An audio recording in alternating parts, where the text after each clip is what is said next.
The island of Sodor had many visitors, and the Fat Controller had scheduled more trains.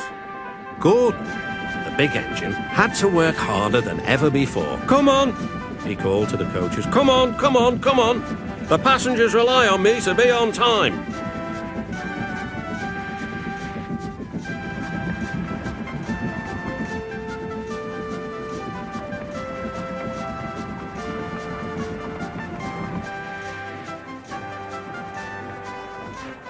Whenever Gordon finished one journey,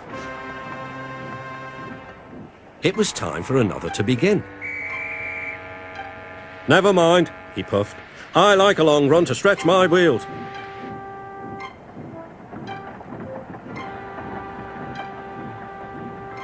Even so, the Fat Controller decided that Gordon needed a rest. "James shall do your work," he said kindly.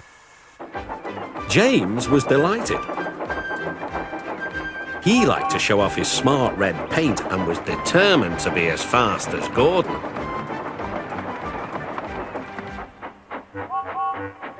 "Look at me! I'm the smartest, most useful engine on the line." "You know, little Toby," he boasted, "I'm an important engine. Everyone knows it. I'm as regular as clockwork, never late, always on time." "Says you," replied Toby. Just then, the Fat Controller arrived. "Your parts are worn, Toby, so you must go to the works to be mended." "Can I take Henrietta, sir?" "No. What would the passengers do without her?" Toby saw Percy by the water tower. "Don't worry, Toby. I'll take care of Henrietta until you get back."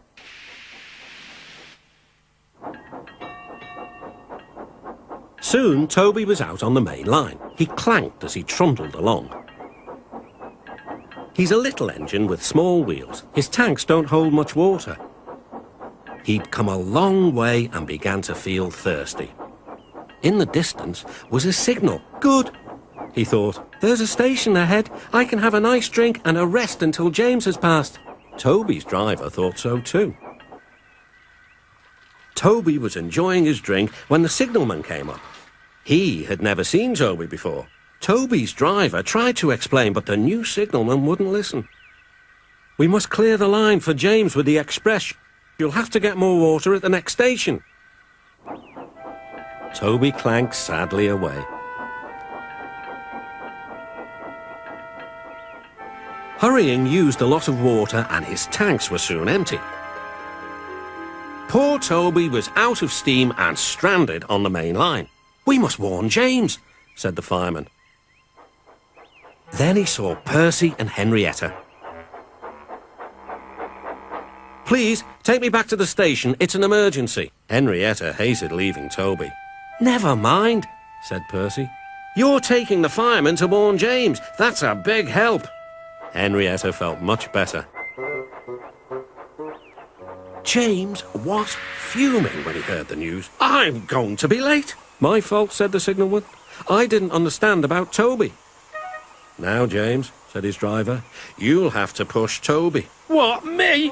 Me push Toby and pull my train too?" Rumbling dreadfully, James set off to find Toby.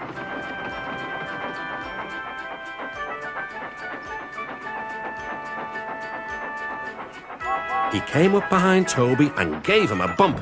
"Get on, you!"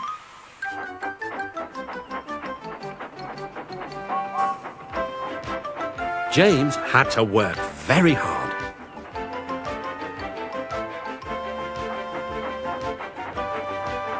When he reached the workstation, he felt exhausted. Some children were on the platform. "Kuh," said one. "The express is late and it's got 2 engines. I think James couldn't pull it on his own, so Toby had to help him." "Never mind, James," whispered Toby. "They're only joking." "Ha!" said James. Toby just smiled.